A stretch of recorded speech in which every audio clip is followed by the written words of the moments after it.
Hey guys, RW here. I'm almost ready to stabilize my grip blanks. Almost. They have to be desiccated in the oven. I'm going to do that overnight. Just keep them in the oven at 175. And then in the morning I will put them in a container so that no moisture gets drawn back into them, because it's quite humid around here lately. And with hopefully very close to 0% moisture in them, okay, I will take, like, let's say a pair of these big chunky guys here. I've got this little acrylic container that I've made, and let's see what the easiest way is to fit these in here. There's so many ways. It could be maybe this way. And then I'm going to fill up any dead space around them with inert material. I have lots of acrylic. I can just put a whole bunch of acrylic in there, fill up all the dead space so that I don't have to use so much liquid. This stuff's not cheap. The stuff, by the way, is called cactus juice. It's a already catalyzed, heat-cured resin. And the way you get it to penetrate the material is you have a vacuum pump and a vacuum chamber. You have little metal rods on the bottom, or any inert material, any little strips, whatever, something to keep them up off the bottom. Okay. You can put a metal mesh on top and then drop a weight on them. That's a nice way to do it. Okay. And then make sure you got about this much over it, so it's covered. Okay. And you put this baby on top. This is the vacuum chamber. It's a vacuum pump. It's no big deal, guys. Here we go.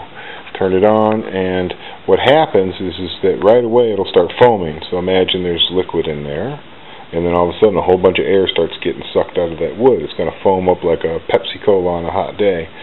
So you crack the valve. I'm not going to run the pump, it's annoying. Crack the valve a little bit, so you're getting about, the kind of vacuum where the foam is not coming all the way up and getting crazy. You sure don't want to be sucking the foam into your vacuum pump.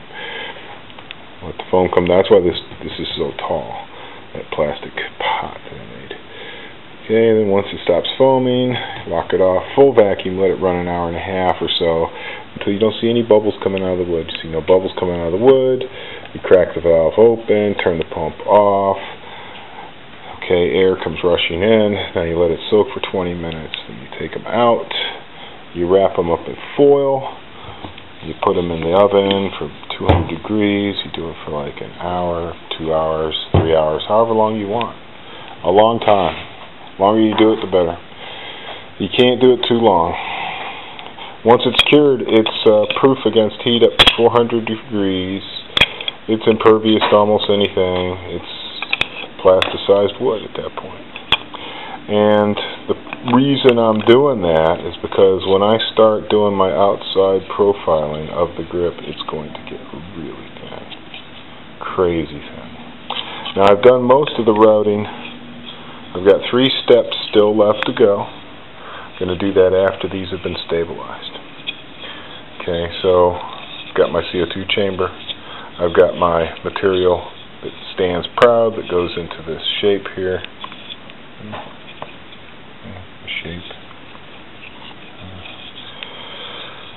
On the thick grip, there's going to be a little pocket for a safety, and then on both grips there's going to be a little cavity. I got a route right here with a special size router bit, which was difficult to find. It's a peculiar size. It's just over 7/8. It's like 0.9. 7/8 is like 0.87.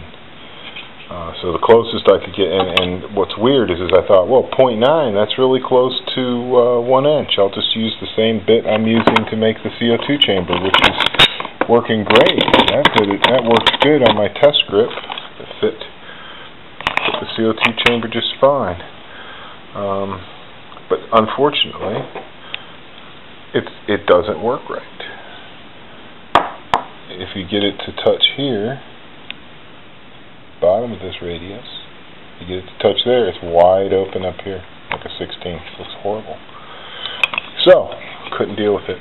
So I thought, well, let's just go ahead and bite the bullet and buy another router bit, but it wasn't easy to find one. It's not like you can go down to the local hardware store and find a 7/8 core box bit.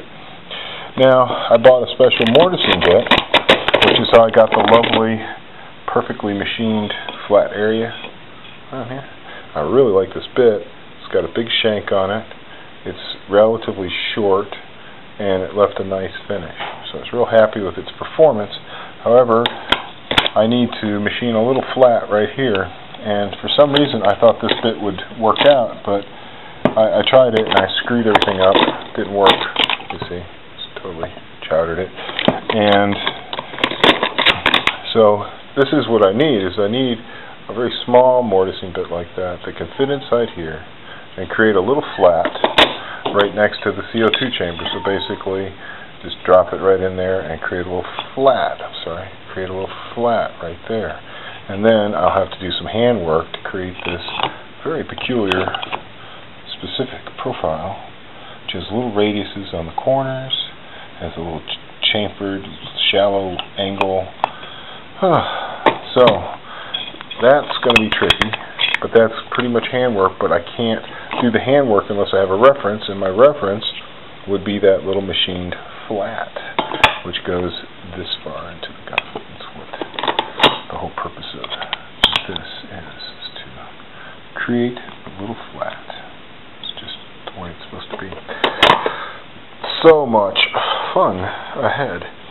So, while I'm waiting for special router bits, I'm going to try not to start talking like Christopher Walken, and I'm going to go ahead and stabilize this. So that's my next thing. So tonight I will desiccate these. Hopefully they won't turn into pieces of charcoal. That'd be really awesome. And then I will stabilize these, and then I will have something probably that looks pretty gnarly, with a lot of hickeys and bubbles and nasty stuff as the resin oozes out of it while it cures, and probably some slag on it, and it'll probably be just a total nightmare. And then what I'll probably end up doing is rerouting all of these again, basically doing everything I've done again. But at this point, then the wood will be like super strong. I won't have to worry about damage, tearing off little pieces of wood and stuff. Alright then, guys, it's really all I gotta show you right this minute. This, that, and a lot of sawdust. Lots and lots of walnut. And a cat. I don't know what your deal is. It's a cat. It's a cat with a problem, a mental problem. There's a mental problem, cat. Well, this cat does have serious mental problems, but she's a love. I rescued her many years ago. She'll run off for a week or two, and then she'll come back and act like a freak. And she doesn't like the other cat. She doesn't like the dog, especially. And it's really just too much fun having a cat in the shop. Let me tell you, you're trying to do something, and there's always a cat. Meow, meow, meow. Alright, baby. Alright, guys. Me and Venus are checking out for the night. I'm going to shut down, start cleaning up.